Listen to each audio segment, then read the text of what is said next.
పరిటాల రవి వాళ్ళు బెదిరిస్తున్నారు అని చెప్పేసి 1999 to 2004 మధ్యలో తెలుగుదేశం పార్టీలోకి చేరడం జరిగింది. తర్వాత 2004లో కూడా వాళ్ళు తెలుగుదేశంలోనే ఉన్నారు. నేను రాజకీయాల్లోకి వచ్చిన తర్వాత 2006లో వచ్చిన తర్వాత 2009లో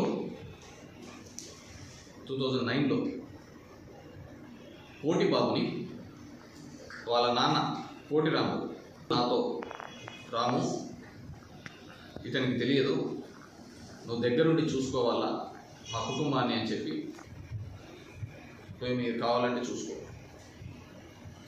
నేను ఆ రోజు 250 వెహికల్స్ పెట్టి కోటిబాబుని తీసుకొని ఆ రోజు రాజశేఖర్ గారి సమక్షంలో హిందూపూర్లో పార్టీలో జాయిన్ చేయడం జరిగింది 2009లో. 2009 ఎలక్షన్స్ తర్వాత సర్పంచ్ ఎలక్షన్స్ వచ్చినాయి.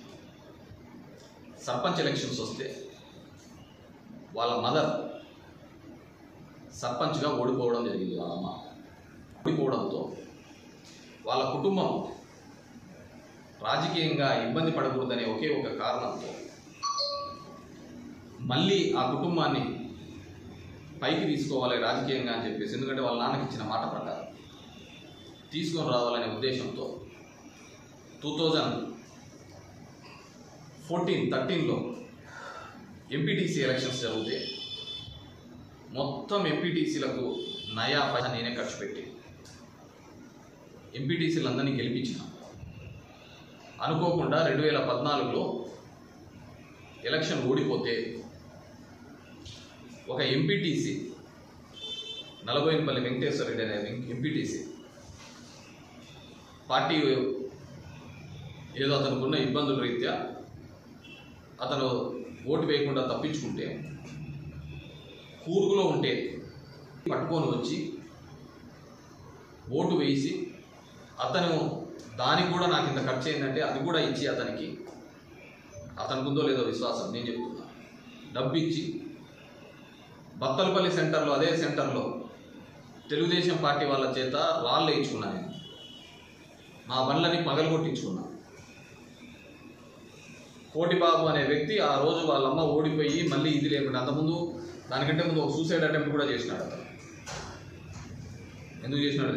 మళ్ళీ కుటుంబాన్ని నిలబెట్టాలనే ఒకే ఒక ఉద్దేశంతో 14లో అతన్ని నేను మళ్ళీ ఎంపీపీని చేయడం జరిగింది. ఎంపీపీని చేసిన తర్వాత 19 ఎలక్షన్స్ కంటే ముందు కూడా అతని మీద రాళ్ళేసిన వాడు, అతని మీద ఇబ్బంది పెట్టినవాడు, అతని మీద కేసులు కట్టినాడు, ఎస్సీ ఎస్టీ కేసులు సూరి, అయినా కానీ అతని ఇంటికి పోయినాడు. ఇతను పట్టించుకోలేదు.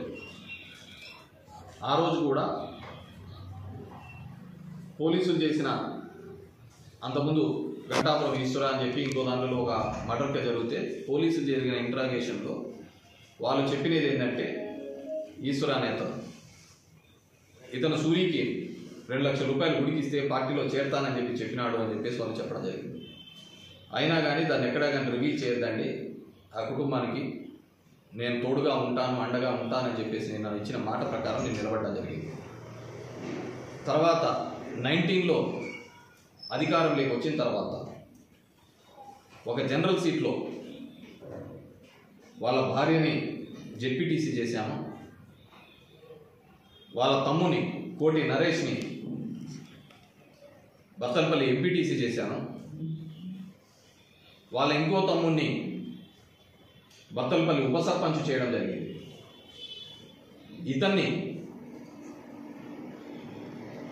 ఇతన్ని కుర్బ కార్పొరేషన్ చైర్మన్ చేయడం జరిగింది. ఇంక నేను చేసిన అన్యాయం ఏంటో చెప్పాలి. ఇతనికి వాళ్ళ కూతురికి మెడికల్ సీట్ కావాలని జగన్మోహన్ రెడ్డి గారిని అడిగితే మాధవ్ ద్వారా అక్కడ సక్సెస్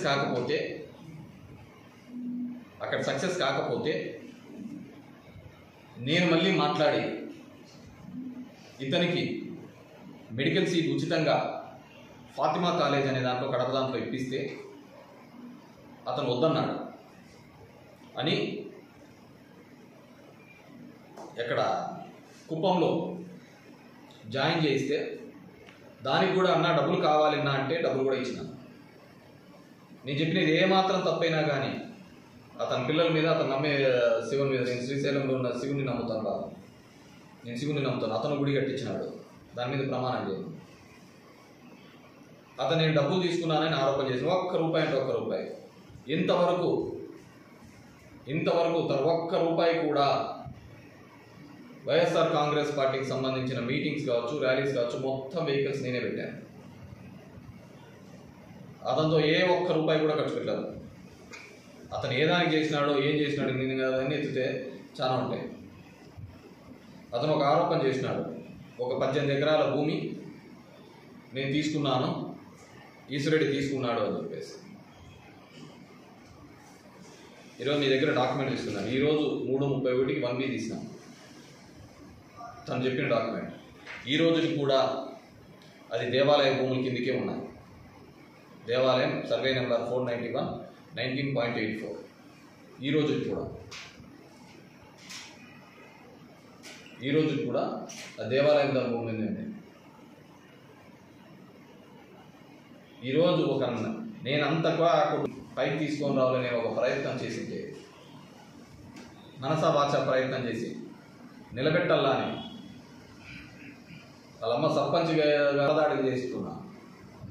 కాదేమని ఎవరినైనా అడగమనండి, ఒక్క రూపాయి గాన నాకు ఇచ్చినట్టు కానీ ఇంకోటి నేను చెప్తున్నాను, ఏ సందర్భంలో ఇచ్చినాడు చెప్తున్నాను. శివాలయం మీద ప్రమాణం చేద్దాం.